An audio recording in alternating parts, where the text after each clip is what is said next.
और पेट्रोलियम मसनूआत में इजाफे के बाद पेशावर में चीनी, घी और दालों की कीमतें भी बढ़ चुकी हैं। बढ़ती हुई महंगाई के बायस अवाम की कुव्वत खरीद जवाब दे गई है। मजीद समीन जान की रिपोर्ट देखिए।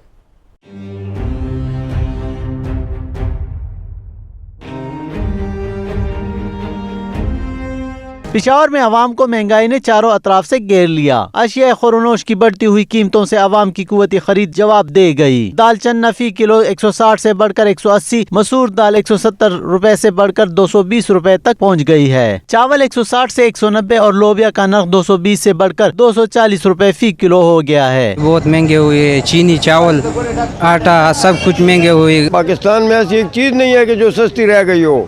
सस्ती रही है तो सिर्फ एक गरीब की मौत रह गई है।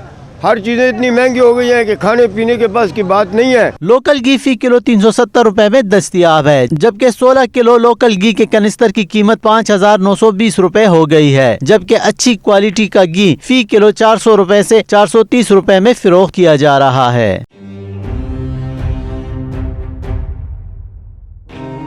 अशिया खुरनोश के डीलरों और दुकानदारों के मुताबिक कीमतों में मजीद इजाफे के भी खदशात हैं। हुकूमत की जानिब से गुर्बत के खात्मे और कीमतों को कंट्रोल करने के दावे तो बहुत किए जा रहे हैं, ताहम अशिया खुरनोश की कीमतों में इजाफे का सिलसिला बदस्तूर जारी है। कैमरामैन शाहिद रसूल के साथ समीन जान, दुनिया न्यूज़, पेशावर।